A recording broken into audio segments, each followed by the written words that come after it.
Donc, je m'appelle Sylvain Berger, je suis le conseiller international de l'IHEDN et c'est une des activités de l'IHEDN pour ce forum qu'on m'a demandé d'organiser. Et nous organisons à l'IHEDN beaucoup de programmes pour des Européens et pour d'autres étrangers. Et nous organisons notamment une session Indo-Pacifique tous les ans. Donc on a cette expérience-là et cet intérêt-là. Et la prochaine session aura lieu en octobre.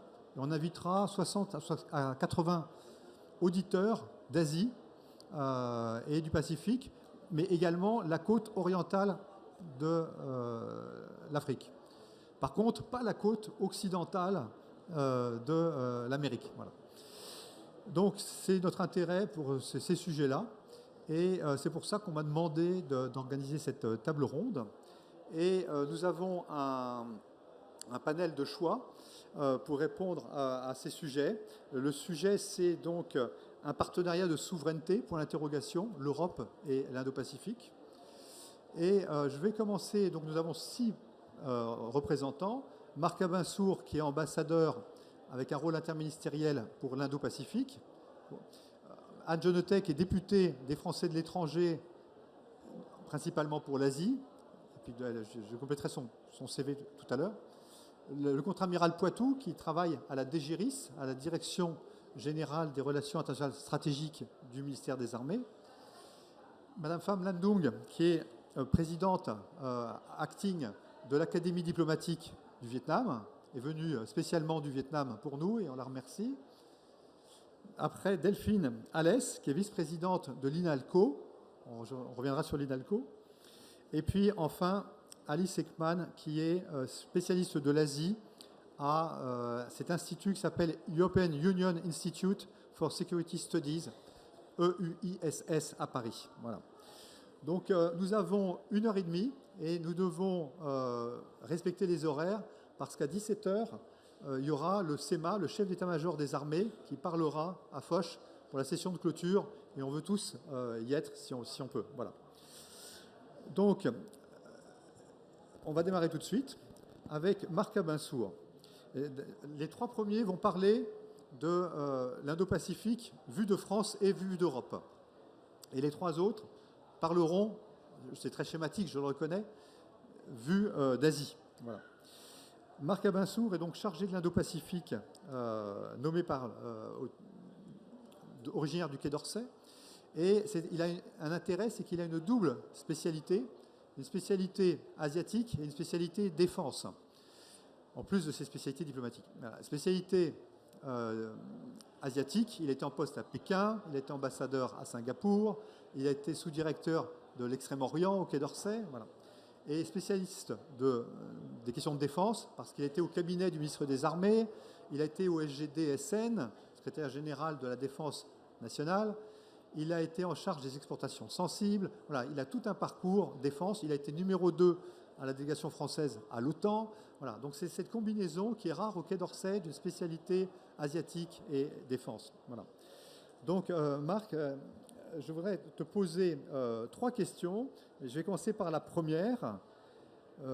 Que penses-tu du concept d'Indo-Pacifique et comment traites-tu de ce sujet dans ton rôle institutionnel ? Merci Sylvain. On m'entend ? Oui, c'est bon. Merci beaucoup, merci de l'invitation et merci aussi d'avoir retenu le terme de partenariat de souveraineté dans l'intitulé de la conférence parce que je crois qu'il y a là un concept qui est au cœur de l'approche française. Alors en un mot très rapidement sur mon rôle, je dirais que ça couvre essentiellement 3 tâches. La première, c'est en effet la coordination interministérielle. On a une stratégie Indo-Pacifique.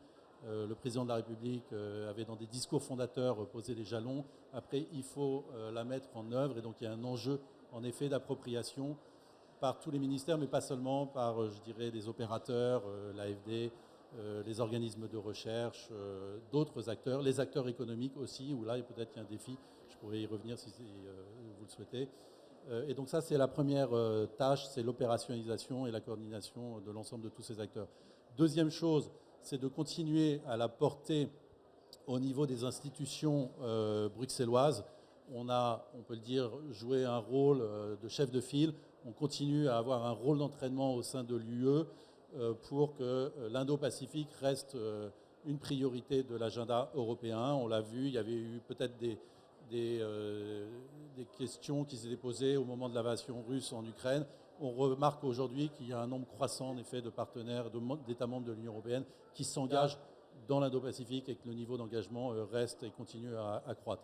Et troisième volet, c'est beaucoup plus classique, je dirais, c'est en effet les consultations avec tous nos partenaires de l'Indo-Pacifique et c'est également de contribuer aux échanges avec la communauté des chercheurs, les médias, etc. Voilà en un mot sur mon rôle. Merci beaucoup Marc. Que penses-tu de l'action et du rôle joué ou à jouer par la France et plus largement l'Europe en région Indo-Pacifique? Alors, là aussi, peut-être de façon très schématique, mais ça a le mérite de poser le cadre. La première chose, c'est que ce qu'on constate, c'est que sur les dernières années, il y a environ une douzaine de pays et d'organisations d'ailleurs multilatérales qui se sont dotés de stratégies Indo-Pacifiques. Alors parfois, c'est des guidelines, des visions, des outlooks, etc. Mais en gros, c'est ça. Et toutes ont en commun, je dirais, le fait de combiner deux dimensions. La première, c'est qu'on met l'accent sur les flux et qu'on ne raisonne plus en termes territoriaux ou strictement géographiques. Donc les flux maritimes aussi, mais ça inclut le cyber, ça inclut l'énergie, etc. Et d'où la connexion en effet entre les deux océans. Et deuxième chose, c'est l'élargissement du théâtre qui inclut le sous-continent indien avec le fait que l'Inde a aussi cette vocation à jouer un rôle de contrepoids vis-à-vis de la Chine. Donc là-dessus, je crois qu'on converge tous, mais le point important, c'est qu'il y a des approches différenciées. Et si je devais caractériser l'approche française et européenne, puisqu'encore une fois, on y a activement contribué et qu'il y a en effet, je dirais, une véritable convergence, je mettrais en avant trois choses. Le premier, c'est qu'on a une approche inclusive qui met en avant donc, le fait qu'on a une approche qui est fondée sur la règle de droit et qui rejette tout ce qui va être des logiques de bloc à bloc, les constructions de sphères influence, etc. et qui ouvre la porte aussi à une approche transactionnelle. En faisant ça, pour là aussi être très, très schématique, on n'a pas d'alignement vis-à-vis de Washington, mais pas non plus d'équidistance entre Pékin et Washington. Et sur la relation avec les Américains, c'est l'idée d'essayer de jouer, d'utiliser nos avantages comparatifs, finalement nos nuances, pour en faire des atouts et le traduire en coopérations concrètes qui viennent illustrer nos complémentarités. Donc voilà, de façon très schématique, et j'ajouterai aussi le fait de préserver un dialogue avec la Chine, dont vous connaissez les paramètres, mais qui à la fois cherche à maintenir en effet un dialogue sur tous les enjeux stratégiques, les crises internationales, les enjeux de prolifération, le traitement de la dette, etc. Et en même temps en mettant en œuvre cette approche de de-risking without decoupling, pour dire en bon français. La deuxième dimension, et c'est là pour cette raison que je disais qu'on est au cœur de l'approche française, c'est ce partenariat de souveraineté. Pourquoi on a choisi cette terminologie ? La première chose, c'est cette idée, en effet, qu'à travers ces partenariats, ces coopérations, on cherche à réduire des dépendances, à accroître l'autonomie, à construire une résilience, et on le fait dans une relation qui est mutuellement bénéfique. Et donc c'est là où je crois qu'il y a quelque chose d'intéressant, c'est qu'on n'est pas simplement dans une logique de capacity building, mais on considère en effet qu'à travers ces partenariats, c'est un gain qui est largement partagé. Alors pour donner un exemple très concret, quand on va travailler ensemble sur la lutte contre la pêche illégale, on va en effet contribuer à l'élaboration d'un cadre réglementaire, à le fait de construire des capacités, de voir des dotations d'équipements, etc., pour amener ces pays à pouvoir patrouiller dans leur zone économique exclusive, accroître en effet leur contrôle et donc assurer leur souveraineté, ce qui est également un intérêt partagé. Donc on peut le faire dans plein de domaines, ça peut être sur la transition numérique, énergétique, la santé, etc. Donc c'est ça qu'on s'emploie à faire. Et troisième caractéristique, c'est le fait de travailler de plus en plus avec les organisations multilatérales au niveau régional. Et donc quand vous regardez, sur les dernières années, la France est devenue membre de plein droit de IORA, Indian Ocean Association, RIM Association, On est devenu partenaire de développement de l'ASEAN, on s'est rapproché des structures de défense de l'ASEAN en étant observateur de l'ADMM+, on veut à nouveau rentrer dans le nouveau cycle. Pareil dans le Pacifique, etc. Et donc ça, c'est vraiment une tendance de fond et qui fait que par rapport à tous ces formats émergents qu'on voit, comme le Quad, AUKUS, PBP, etc., notre approche, c'est de dire on n'a aucune position dogmatique vis-à-vis de ça. Nous-mêmes, on fait du minilatéralisme, pardon, je vais y arriver, avec des trilatérales, avec l'Inde, l'Australie, l'Inde, les EAU, mais toujours au service de ces organisations multilatérales. Et donc ça, on le fait de façon très concrète. Je vais être bref là-dessus, mais je peux développer. Et toujours cette idée, en effet, de consolider ces organisations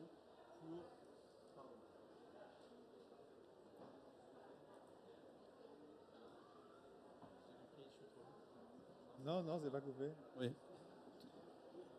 Donc, en consolidant ces organisations, précisément pour éviter, en effet, ce risque d'approche transactionnelle que j'évoquais. Donc voilà, de façon très, très schématique. Mais c'est un chantier immense. Est-ce qu'il y a des convergences qui se dessinent déjà avec l'Union européenne, avec d'autres partenaires? Ou est-ce qu'il y a des limites? Est-ce qu'il y a des tas de chantiers qu'il faut continuer? Quel est le premier bilan après quelques années, quoi?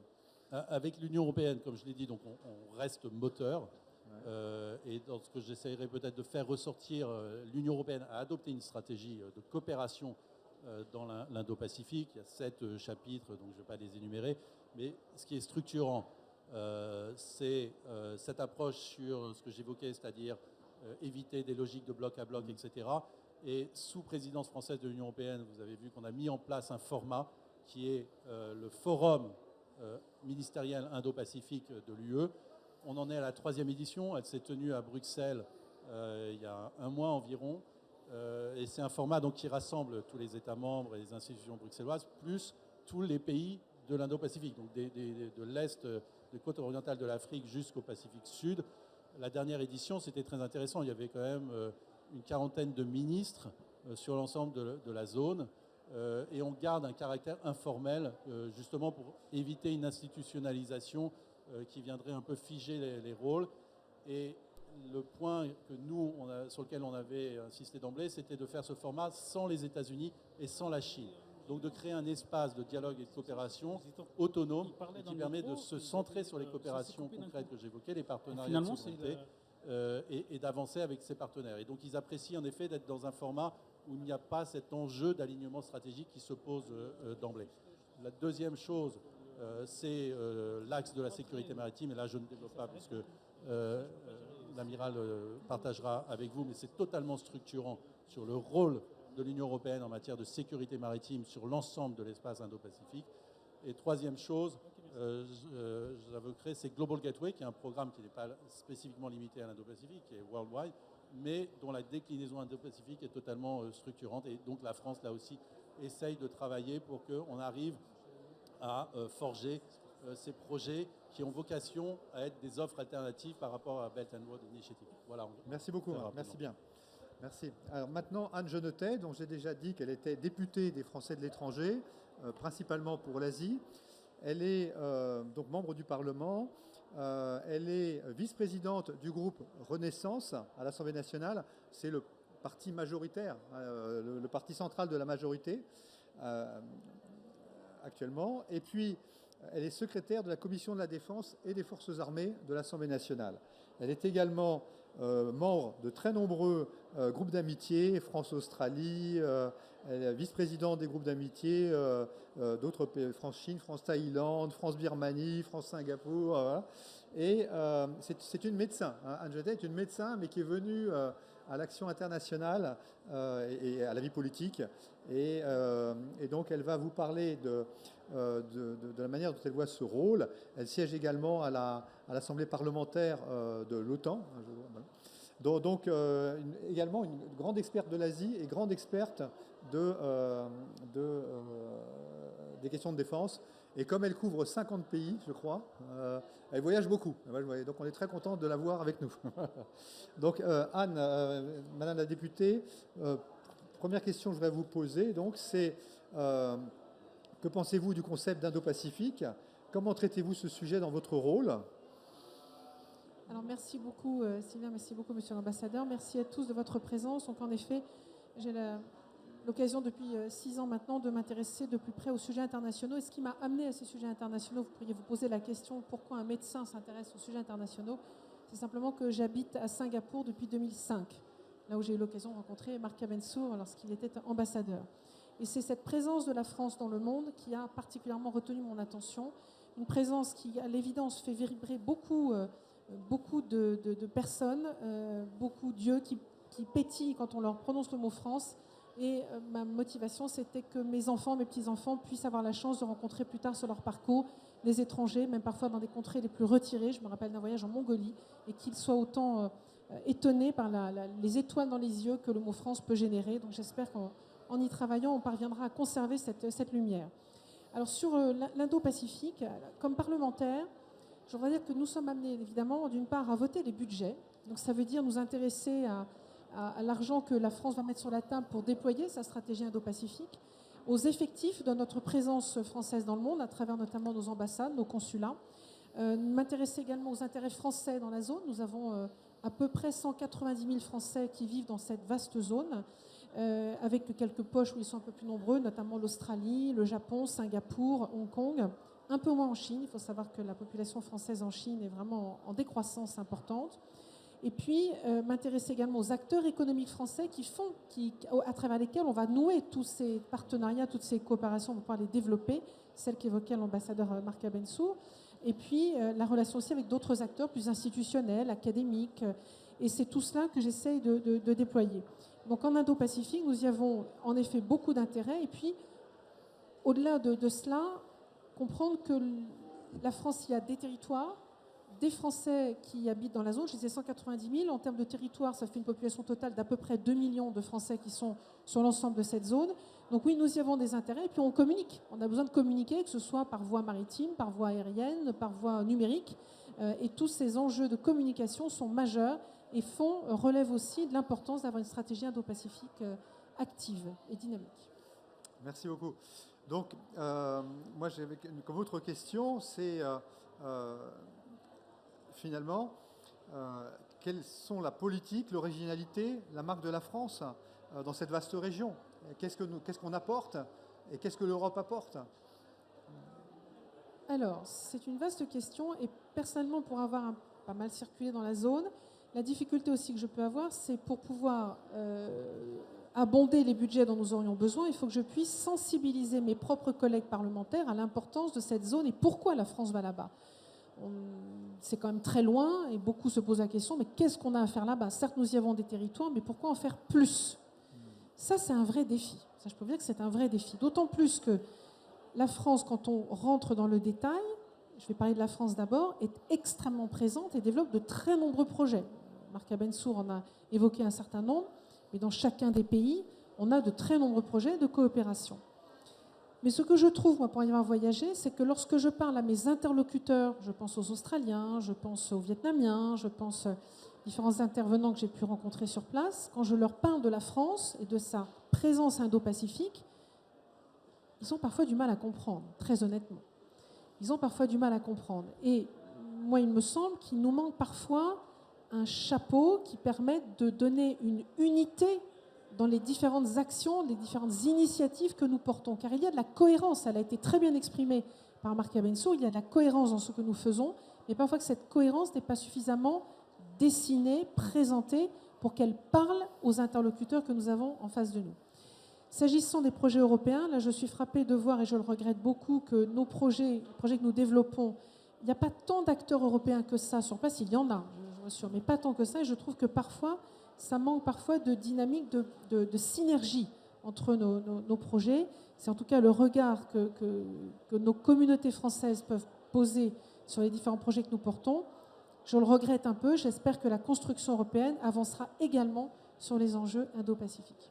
Merci. Est-ce que vous avez d'autres points à ajouter ou C'était vraiment ça. Alors pour continuer sur cette histoire d'unification du concept de la présence française, moi j'avais proposé qu'on essaye de les nommer parce que les mots ont un sens. Et les mots permettent de donner de la cohérence. Alors si j'ai réfléchi à ça, c'est aussi que j'ai eu un passage dans mon parcours par des agences de communication, que la communication est très importante, sans rester dans l'écume des choses, pour entrer au contraire dans la profondeur. Et j'avais proposé qu'on donne un nom à cela qui puisse s'appeler, par exemple, c'est un exemple, les dialogues, alors à partir du mot dialogue, pour vraiment montrer qu'on est dans l'échange et pas du tout dans un modèle qu'on voudrait imposer. On est très très loin de ça. Et les dialogues qu'on pourrait appeler, soit si on était dans une dimension européenne, ce dont je rêverais, les appeler dialogues Marco Polo, soit si on reste sur une dimension française, les appeler les dialogues La Pérouse, pour parler des différents explorateurs qui sont dans cette zone. Donc si on pouvait par exemple parler d'une usine de retraitement des plastiques usagés qui se monte au Cambodge et la mettre en lien avec un projet de protection de la mangrove aux Philippines, eh bien, tout ça, les intégrer dans un grand concept qui serait les dialogues La Pérouse, et dire, dans le cadre des dialogues La Pérouse, la France a développé l'ensemble de ces projets-là. Je trouve que ça donnerait beaucoup plus de poids à notre présence et d'intérêt et de reconnaissance aussi, parce qu'il y a beaucoup de personnes qui travaillent à ces coopérations qu'il faut pouvoir saluer et qui font un gros travail pour que la France puisse peser, exister et défendre ce à quoi elle croit. La liberté au sens très large, la liberté de circulation dans cette zone, la liberté de communication dont j'ai parlé, et puis par exemple, pour aller beaucoup plus dans le détail, la liberté de pêcher, qui est quand même une vaste zone de pêche par exemple. Merci beaucoup. Et quand je disais au début que vous étiez plus les 3 premiers au point de vue de l'Europe et de la France, mais en fait vous êtes un pied en Europe et un pied en Asie. Donc vous êtes une des rares à être en permanence, à voir les deux côtés. Les deux côtés, et j'ai un tout petit bout de l'Europe que j'appelle orientale, puisque dans ma circonscription, j'ai également la Russie, l'Ukraine, la Biélorussie et la Moldavie. Maintenant, tout le monde sait où ça se trouve. Ce n'était pas le cas il y a 7 ans. Bon, alors vous avez la vision globale, alors c'est très bien. Merci beaucoup, Madame la députée. Maintenant, je vais vous présenter le contre-amiral Ludovic Poitou.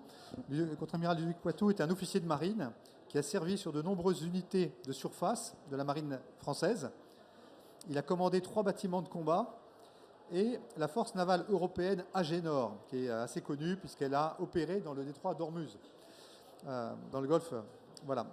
Il est affecté actuellement donc, au ministère des Armées, à la DGRIS, la Direction Générale des Relations Internationales Stratégiques, qui est cette direction politico-militaire qui conseille le ministre et le gouvernement sur ces aspects-là.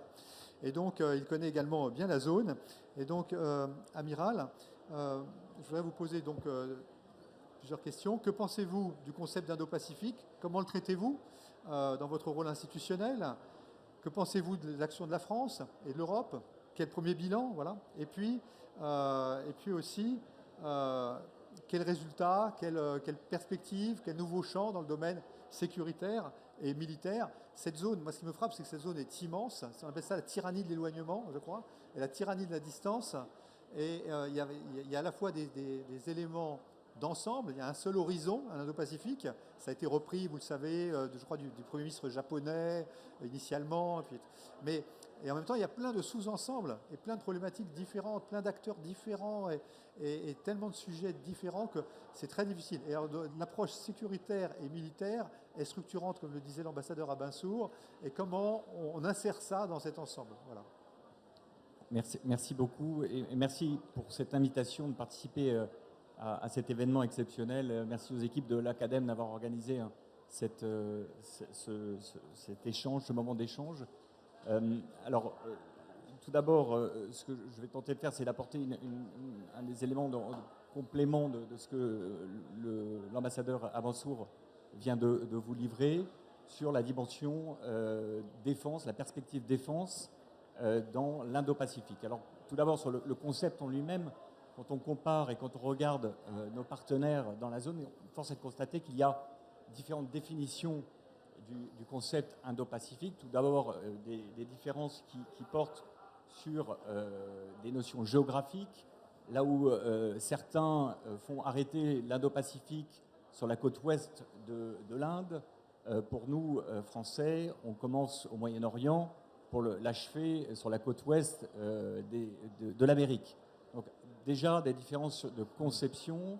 Il y a également des différences de conception sur ce que ça représente pour chacune des nations présentes, qu'elles soient résidentes comme la France ou non, pour ce qu'elles représentent en termes d'importance attachée à l'accès aux ressources, aux espaces communs, leur attachement à la notion de liberté de navigation, du droit international, leur attachement à des notions de sécurité climatique, de protection de la biodiversité ou la protection de ses intérêts propres. Ce que je remarque néanmoins, c'est qu'il y a un domaine où la plupart des nations dans lesquelles on se reconnaît qui se rassemblent autour d'une ambition commune, celle d'avoir un Indo-Pacifique ouvert, libre, prospère, inclusif et stable. Alors pour cela, à la DGRIS, enfin au ministère des Armées, et en complément de ce que fait le Quai d'Orsay et les autres ministères français, nous travaillons sur nos stratégies, bâtir nos stratégies, les faire vivre, stratégie française, mais également stratégie européenne. L'ambassadeur a mentionné la stratégie Indo-Pacifique de coopération dans l'Indo-Pacifique pour l'Union européenne, dans lequel il y a 7 piliers. 2 d'entre eux concernent directement la défense.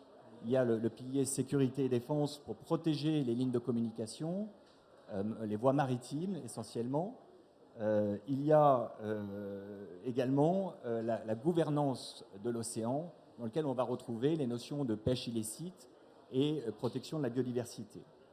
Pour ce qui concerne la France, notre stratégie de défense pour l'Indo-Pacifique, elle se bâtit et se renouvelle au gré de nos revues nationales stratégiques, pour lesquelles l'Indo-Pacifique reste une priorité.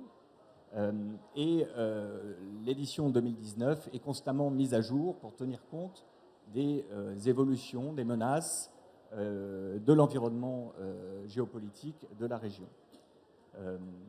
En résumé, notre stratégie vise naturellement à protéger nos intérêts, notre souveraineté liée à nos territoires d'outre-mer dans la zone, comme pour la stratégie européenne de protéger les accès aux ressources et aux espaces communs par les voies de navigation maritime ou les espaces aériens, protéger ou mettre en œuvre le droit international et le droit de la mer, faire face aux défis du changement climatique et développer un certain nombre de partenariats en qualité de pourvoyeur de souveraineté pour aider nos partenaires qui le veulent à nous accompagner dans cette stratégie.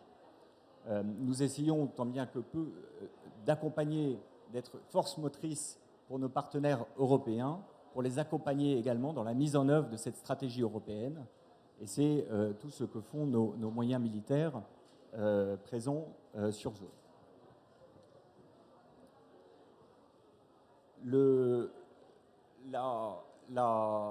Les initiatives françaises et européennes sont nombreuses. Elles se déclinent d'une part dans le domaine de certaines initiatives d'accompagnement, de capacity building, tel qu'on l'évoquait. Sur la protection des voies maritimes, on va retrouver des initiatives que l'on nomme, qui sont nommées CRIMARIO, Critical Maritime Routes pour l'Indo-Pacifique, qui visent à favoriser la connectivité entre les différents membres et les différents partenaires pour sécuriser les voies de navigation. On retrouve également d'autres initiatives, EASIWA, Enhancing Security in and with Asia, une initiative qui vise à accompagner nos partenaires dans des domaines variés, la sûreté maritime d'une part, la lutte contre le terrorisme, la lutte contre la cybercriminalité ou la gestion de crise. Pour ce qui concerne la France, dans sa mise en œuvre de sa stratégie en Indo-Pacifique, nous participons avec nos partenaires à un certain nombre d'institutions et de rassemblements de nations, reconnaissant la centralité de l'ASEAN. Naturellement, nous sommes très liés à l'ADMM+, l'ASEAN Defense Ministers Meeting, où nous sommes observateurs pour un certain nombre d'activités, ce qui nous permet de mieux comprendre les besoins et les visions de nos partenaires dans des groupes de travail tels que la sûreté maritime, les opérations de maintien de la paix ou les missions d'aide humanitaire. Nous venons de présider dans le Pacifique Sud une réunion qui s'appelle le SPDMM, le South Pacific Defense Ministers Meeting, qui rassemble 7 pays, Australie, Nouvelle-Zélande, Tonga, Papouasie-Nouvelle-Guinée, Chili et Fidji, pour pouvoir, avec ses partenaires, anticiper les problématiques et les menaces à venir, s'organiser pour favoriser l'interopérabilité et la coopération entre ces différents membres. Ça, c'est pour les initiatives de coopération avec nos partenaires dans la région. Naturellement, cela s'accompagne de déploiements et de présence militaire au sein de l'Union européenne au titre des missions de la PSDC. Vous avez sans doute tous entendu parler d'Atalanta, des EUNAVFOR, Atalanta pour lutter contre la piraterie. Plus récemment, en mer Rouge, la mission Aspides qui vient de se mettre en route pour protéger les flux commerciaux en mer Rouge. Mais il y en existe d'autres pour accompagner le développement et l'entraînement des forces au Mozambique ou les capacités en Somalie. Pour ce qui concerne les déploiements français, lorsqu'ils ne sont pas directement employés dans le cadre de la mise en œuvre de notre stratégie, employés aux côtés de nos partenaires européens, nous avons nos propres déploiements, d'une part grâce à nos moyens déployés, prépositionnés dans nos territoires d'outre-mer. 7000 militaires sont déployés dans l'Indo-Pacifique à ce titre et participent à des déploiements permanents dans cette zone, organisent des activités de coopération ou des exercices majeurs dans des domaines très différents. Et je suis très content que Madame la députée ait pu parler du terme La Pérouse, puisque nous organisons en océan Indien, pour lier l'Inde au Japon, un exercice qui s'appelle La Pérouse et qui permet de faire vivre notre contribution au Quad dans cette région-là. On participe également au travers d'un certain nombre de déploiements réguliers venant de la France métropolitaine, au travers des déploiements amphibies annuels, des déploiements du groupe aéronaval, mais également le déploiement des forces aériennes avec le déploiement Pégase annuel qui déploie des aéronefs au travers de la région Indo-Pacifique pour faire valoir notre savoir-faire, pour faire valoir notre capacité à travailler aux côtés de nos partenaires dans la région. Donc, au travers de toutes ces activités et de toutes ces illustrations, on s'inscrit bien dans la démarche décrite par l'ambassadeur qui est ceux d'un partenaire de coopération et de pourvoyeur de souveraineté pour aider nos partenaires, ceux qui le veulent, à naviguer avec nous dans cette logique de nos stratégies indo-pacifiques, celle de l'Union européenne, mais la stratégie française pour l'Indo-Pacifique. Merci beaucoup, Amiral. Merci bien. Nous en venons maintenant à Madame Pham Lan Dung, qui est ambassadeur et docteur. Elle est actuellement présidente par intérim de l'Académie diplomatique du Vietnam et du ministère des Affaires étrangères vietnamien. Elle est également présidente de la Société asiatique de droit international et vice-présidente de la Société de droit international du Vietnam. Donc c'est une spécialiste du droit international, une spécialiste du droit de la mer notamment, et elle a étudié aussi bien aux États-Unis qu'en Russie, et elle a une longue expérience dans tous ces domaines. Et on est très honoré de la recevoir, d'honorer le Vietnam à travers elle. L'Académie diplomatique avec laquelle notre Académie diplomatique va bientôt développer ses relations, puisqu'on est en train de créer une Académie diplomatique aussi au Quai d'Orsay. Et également, on est très heureux de la recevoir avec nous ici.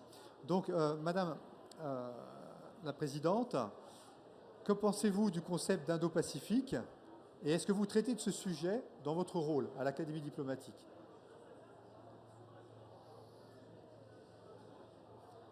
Thank you very much. I'm sorry that I cannot speak French. Even though I studied French as the second language at university, but I end up using only English. However, in the university in Vietnam, we do teach French, and we have at the moment 700 students taking French as the first or second foreign language. So it is a very, very good sign. So thank you so much for inviting me and having me here today. And thank all the panelists. You helped me a lot because you explained a lot about what is the Indo-Pacific about. From our perspective, there is no doubt that the concept Indo-Pacific is has gained a significant role in the contemporary political discourse. And it surely highlights the interconnectedness and the shared challenges in this dynamic region, emphasizing the need for cooperation and dialogue among nations to maintain stability and to address common concerns. However, we do recognize that for some nations, the concept Indo-Pacific has been seen as a geopolitical rallying point with a significant implications. And that's why we use the term, we address and we use the term Indo-Pacific, and why ASEAN has released the ASEAN outlook on Indo-Pacific. We try to make sure that the way we use this concept will not send a wrong signals to certain countries that we are taking sides. That is the first point. As you mentioned, we talk a lot about Indo-Pacific, and we have actually organized a lot of workshops and conferences on Indo-Pacific, inviting representatives and ambassadors from different embassies. I know that at the DAV, we had the Hanoi informal meeting, and during that series of Hanoi informal meeting, we have invited ambassador of the UK, the EU ambassadors, the Canadian ambassadors, and they all came to the Diplomatic Academy of Vietnam to present their own Indo-Pacific strategies. Merci Madame la Présidente. J'aurais une deuxième question. Que pensez-vous de l'action et du rôle à jouer de la France, plus largement de l'Europe, en région Indo-Pacifique? Vous avez peut-être dû voir que notre président est très actif. Il est allé en visite au Vanuatu, au Sri Lanka, il est allé en Papouasie-Nouvelle-Guinée. Voilà, beaucoup de voyages. Donc toute cette nouvelle activité qui s'est déployée depuis peut-être 10 ans du côté français, est-ce que c'est perçu positivement? Est-ce que c'est remarqué ou pas? Et l'Europe, la stratégie Indo-Pacifique de la France et de l'Europe, est-ce que c'est étudié? Est-ce que ça vous paraît important, utile, positif, convergent? Ou est-ce que ça s'éloigne de vous? Ça vous pose des problèmes ou des interrogations?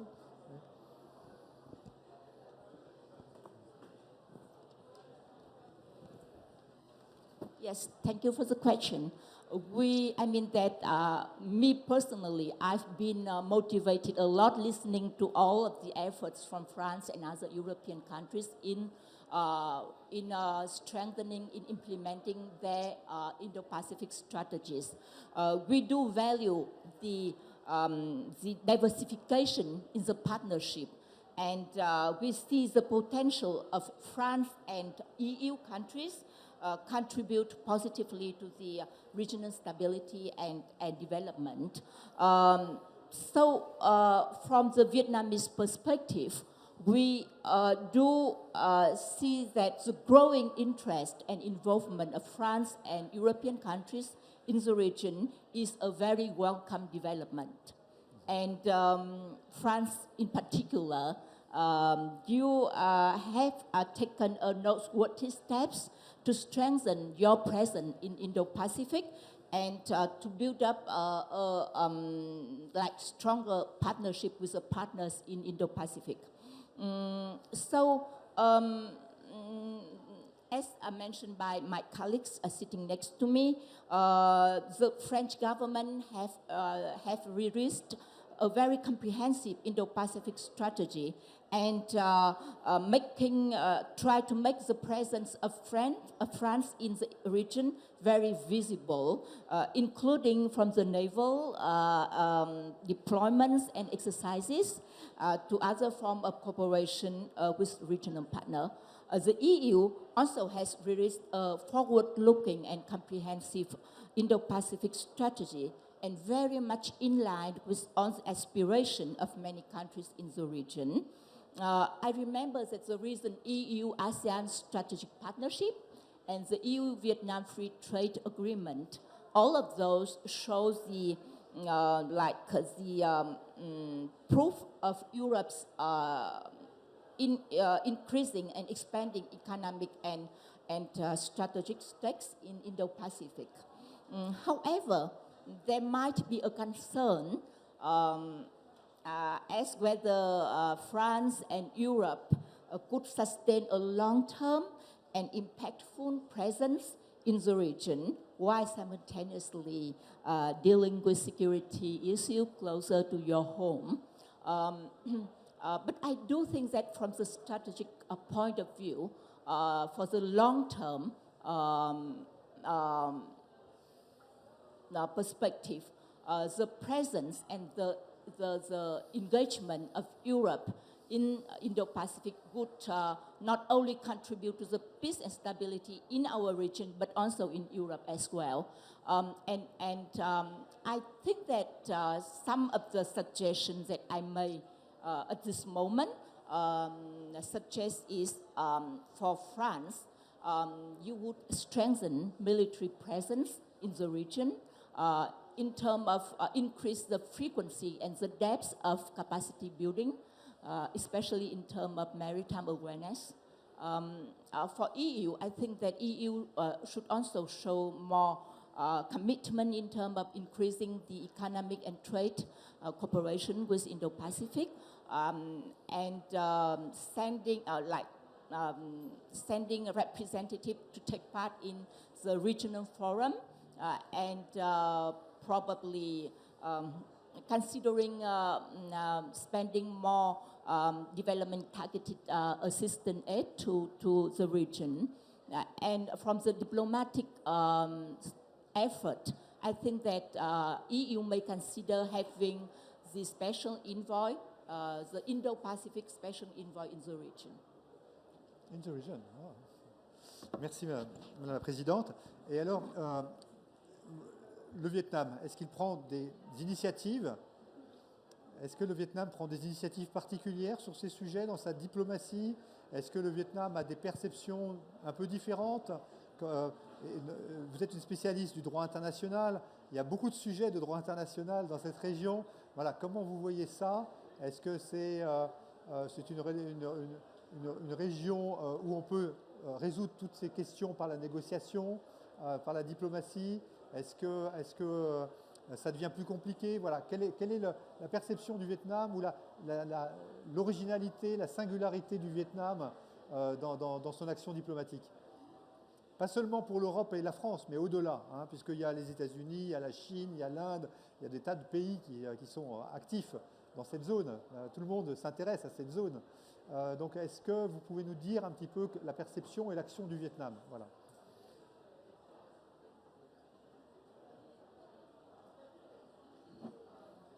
I don't know whether I'm going to answer your question, but I'm telling what we are like at the moment, Vietnam, what we are doing in terms of using diplomatic means. Our policy is to make friends with everyone, and you see that last year Vietnam is the only country in the world that hosted both President Biden and President Xi, and we upgraded our bilateral relation with the United States and deepening our relation with China. So in terms of our approach to the regional security, I think that it's rooted in our commitment to peace, but not compromising our national sovereignty, in our willing to look for win-win cooperation but at the same time trying to strengthen our strategic autonomy. We have the Four No's policy. The Four No's policy, making no military alignment, not allowing us the military presence of other countries in Vietnam, and non-use of force in accordance with international law. But at the same time, we try to exercise our active defense diplomacy policy and diplomacy. We also try to strengthen our cooperation in terms of military, joint exercises, and share best practices. But for Vietnam, as a small and medium country, we think that the role of international law, the adherence to the UN Charter UNCLOS and international law in general is the key, for the regional security. But still, it's very important. I mean that you all know about the South China Sea conflict and about the gray zone activity.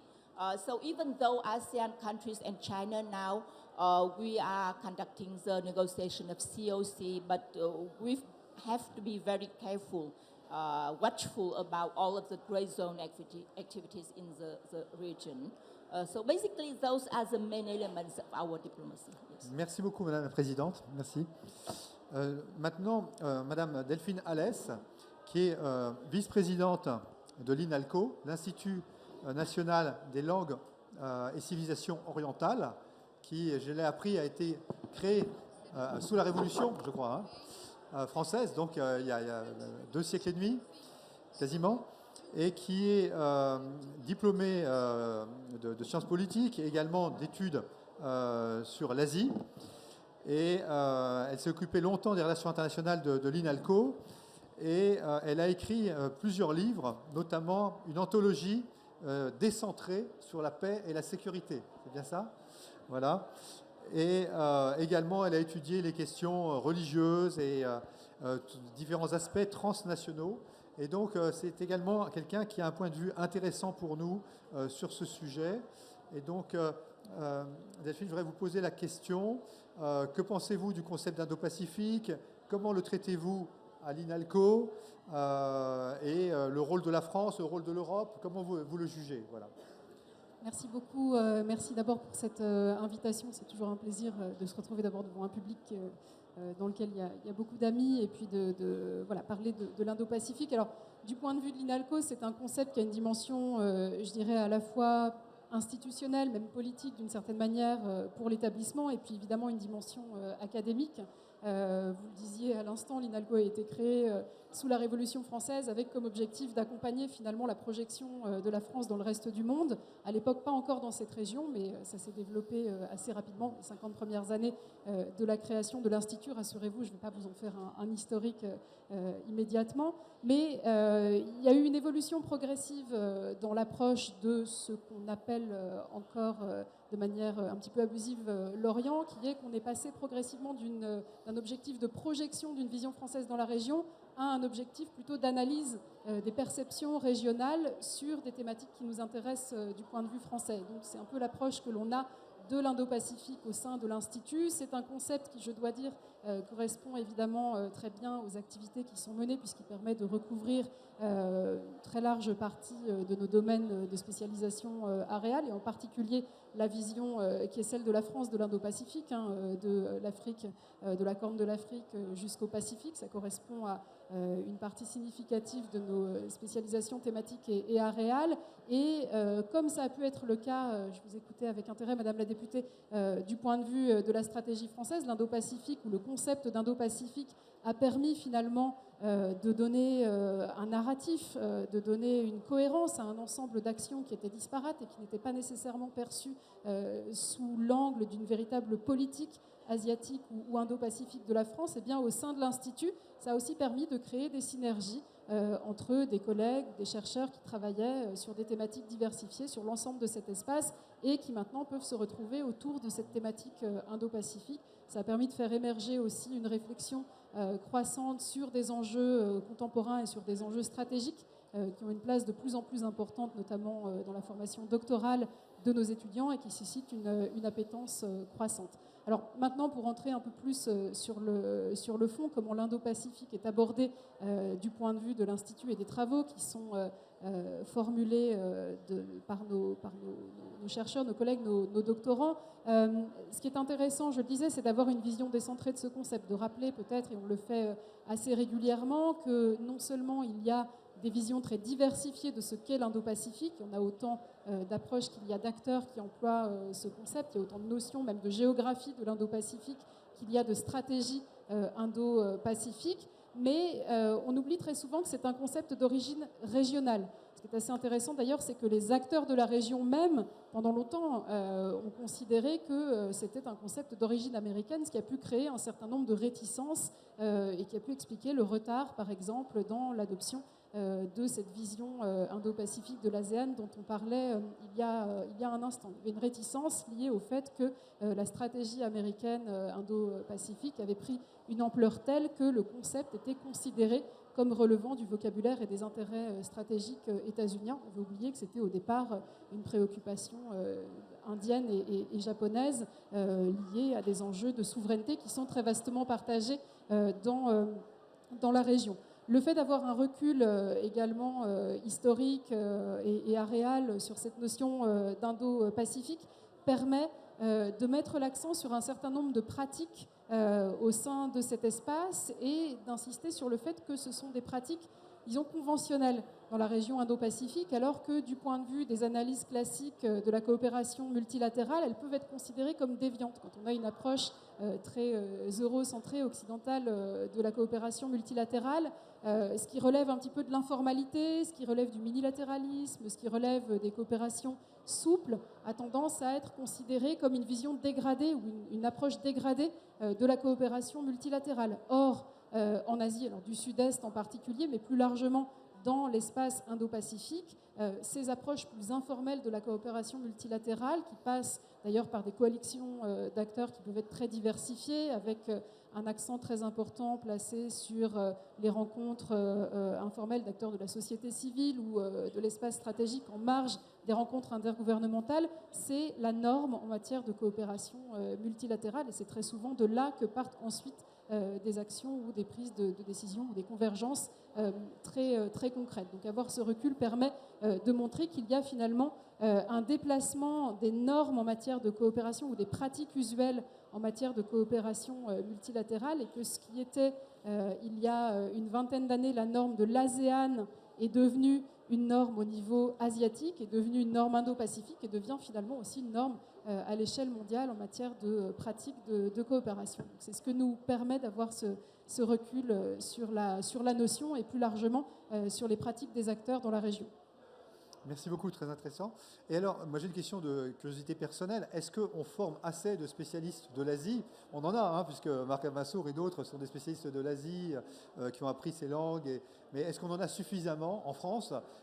Est-ce qu'au niveau européen, on en a suffisamment? Est-ce qu'il y a des INALCO anglais, allemands, et avec qui vous êtes en partenariat? Quelqu'un m'a dit récemment que dans une des principales universités américaines qui enseigne les questions internationales et qui forme les diplomates américains, il paraît qu'ils ont enlevé tous les livres sur l'Europe et les ont remplacés par des livres sur la Chine et l'Asie.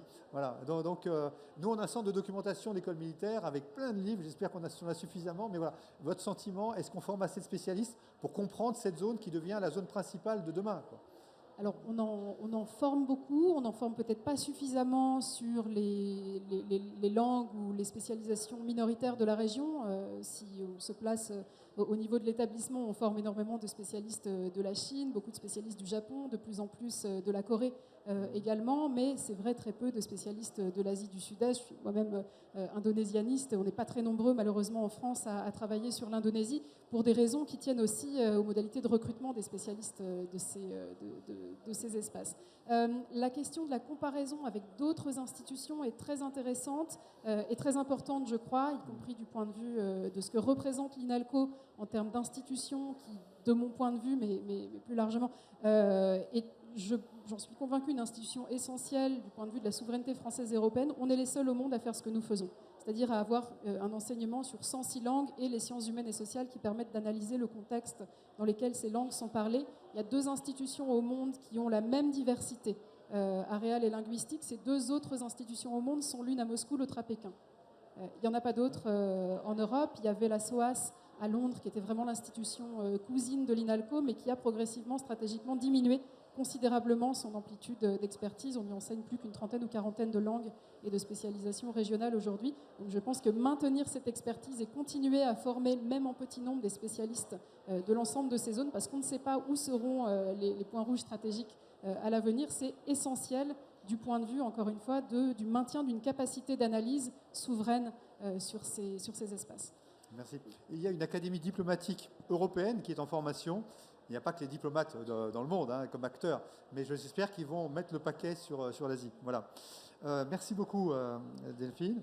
Et maintenant, notre dernière intervenante, Alice Ekman, Madame Alice Ekman, qui est responsable de l'Asie et spécialiste de la Chine à l'EUISS. Donc, cet organisme qui dépend du Service européen d'action extérieure, qui est basé à Bruxelles, Paris aussi, et vous êtes basé à Paris. Cet institut donc, est vraiment très compétent sur les questions de sécurité, voisin, juste à côté de chez nous. Voilà. Et on va développer le partenariat avec vous d'ailleurs. Et vous avez beaucoup travaillé sur la Chine, les relations Chine-Europe-France, la péninsule coréenne, Taïwan. Et vous avez un doctorat en relations internationales de Sciences Po Paris également, donc vous avez cette approche vraiment très, très, très, très large. Et vous avez publié plusieurs livres, dont certains qui sont en vente à côté, je fais la publicité, voilà. La Chine dans le monde, Dernier vol pour Pékin, voilà. Et vous parlez bien sûr mandarin. Donc je serais intéressé de vous demander un peu les mêmes questions. Que pensez-vous du concept d'Indo-Pacifique? Qu'est-ce que vous en faites à l'EUISS? Comment vous le traitez? La France, l'Europe, comment vous voyez ça, bien sûr? Et puis, toujours dans cette même question un peu globale, la Chine, comment vous voyez, puisque vous êtes spécialiste de la Chine, on n'en a pas tant parlé que ça pour l'instant. Selon vous, l'action, la perception, la réaction de la Chine? Moi, j'avais été à un forum à Séoul où il y avait un universitaire chinois et qui disait votre concept d'Indo-Pacifique, on ne l'aime pas beaucoup, on le voit plutôt comme un encerclement ou un containment de la Chine. Enfin, je ne sais pas si c'est une vision chinoise, mais ça m'avait frappé quand même. Voilà. Donc, comment vous analysez un petit peu ça? Merci. Très bien. Merci beaucoup Sylvain pour l'introduction et la référence au livre. J'espère que vous ne pensez pas que je suis là pour vendre des livres. Hein. Ce n'est pas du tout ce qui me motive. Non, non. Et j'essaierai de faire une présentation mieux indépendamment du passage au stand derrière. Mais je vais répondre à la question chinoise, peut-être qui est la moins évidente pour nous tous Européens, et peut-être après pour revenir à la façon dont on traite l'Indo-Pacifique à l'EUSS.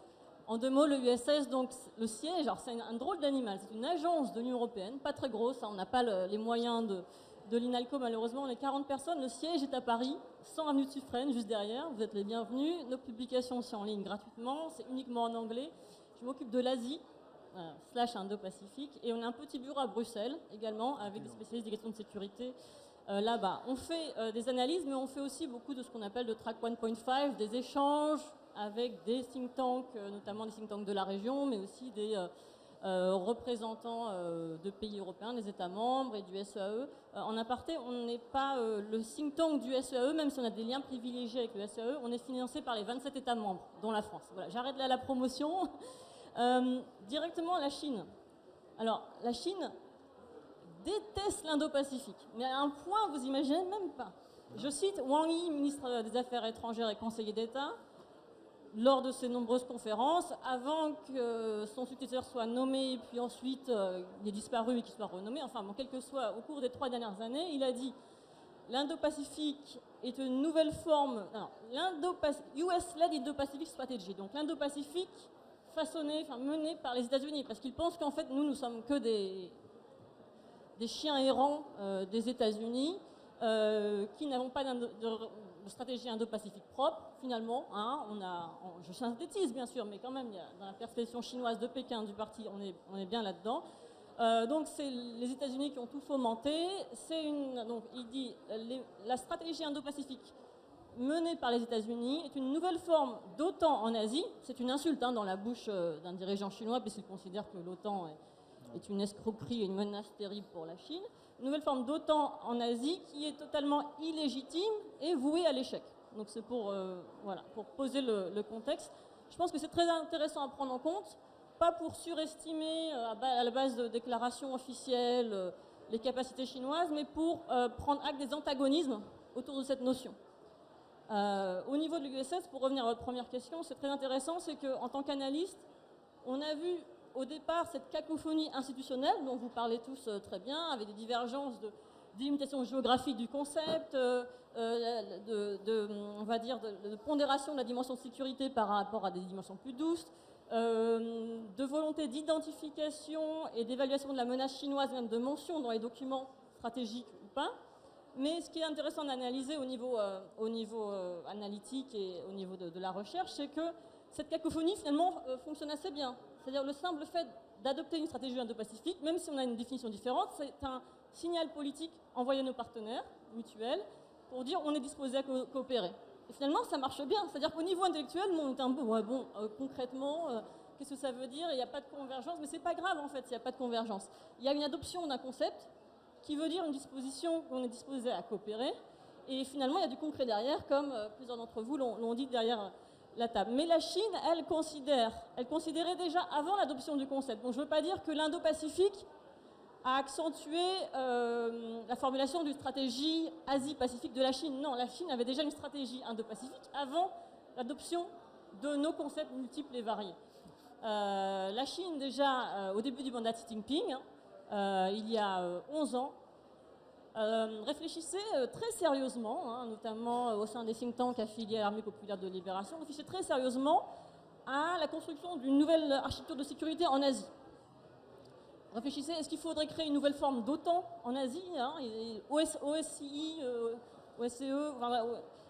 et finalement ils se sont dit non, dans notre intérêt c'est mieux de ne pas créer de secrétariat, d'institutions identifiables, comme ça personne ne peut s'opposer finalement à cette création, mais on va essayer de faire monter en gamme les organisations régionales existantes, organisations de coopération de Shanghai, mais aussi de créer ou de faire monter en gamme des forums avec des résultats mitigés comme le forum de Xiangshan, qui est une tentative d'opposition, d'alternative au forum, au dialogue de Shangri-La, etc. Mais c'est-à-dire de renforcer, on va dire, la dimension sécuritaire de plusieurs institutions et de renforcer des liens entre les institutions pour que des sujets soient davantage abordés, des sujets d'intérêt pour la Chine, mais aussi que d'autres sujets soient mis de côté, comme par exemple les enjeux liés à la mer de Chine du Sud ou Taïwan, que la Chine finalement n'a pas intérêt bien sûr à mettre à l'agenda, etc. Alors, la Chine a évolué, elle a créé une architecture elle a annoncé dès 2014 la création d'une architecture de sécurité en Asie-Pacifique, mais qui reste très nébuleuse et floue volontairement. Depuis, la Chine réellement considère que l'alliance occidentale se consolide de différentes manières, à travers l'OTAN, à travers l'Union européenne, à travers la coopération OTAN-UE, à travers l'adoption de stratégies Indo-Pacifique, et qu'il est temps d'élargir son cercle d'amis. Peng Youtuan, je ne vais pas vous faire la sinologue de service, mais réellement la Chine a annoncé clairement sa volonté de promouvoir une stratégie de coalition. Elle a une stratégie de coalition. Et alors souvent on dit, je pense que souvent cette stratégie de coalition est sous-estimée parce que la Chine n'a quasiment aucun, si ce n'est qu'à de traité de sécurité, elle n'a aucune volonté de créer, de signer de nouveaux traités de sécurité. Ceci dit, ça ne veut pas dire qu'elle ne renforce pas ses partenariats de sécurité, y compris avec son voisin qu'elle considère très important et très stratégique, la Russie.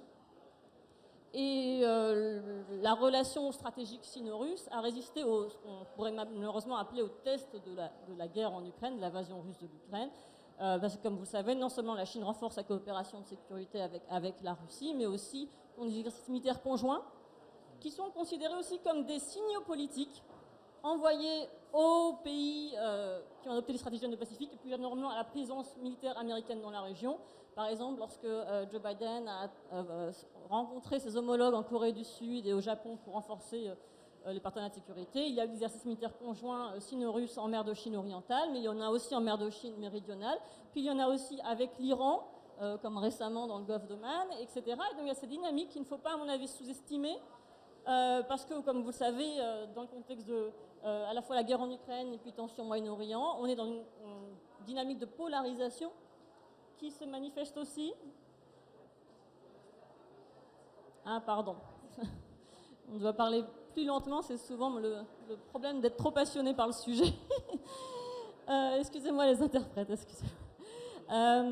Tout ça pour dire que cette dynamique de coalition est émergente et que pour la Chine, l'objectif est vraiment de la consolider concrètement par la conduite d'exercices militaires conjoints, par l'exportation de technologies à usage dual ou d'armement, par aussi la promotion de concepts de sécurité alternatifs, conjointement avec la Russie, et par la sécuritarisation de certaines instances multilatérales auxquelles elle a une influence majeure, et notamment les BRICS+, qui pour l'instant ne sont pas vraiment une institution de sécurité, mais que la Chine, au sein duquel la Chine investit beaucoup.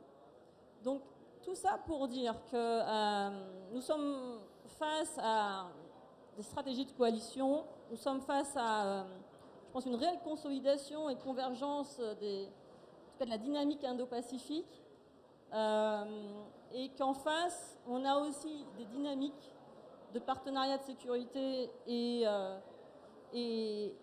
d'ambition qui sont finalement assez menaçantes pour nos intérêts. Non seulement d'un point de vue strictement opérationnel, même si bien sûr l'alliance transatlantique et les pays partenaires de l'Indo-Pacifique sont supérieurs en termes de capacité militaire supérieure et aussi en termes d'expérience de théâtre d'opération bien supérieure à la Chine. Ceci dit, à la fois au niveau opérationnel et à la fois au niveau conceptuel, la Chine monte en gamme.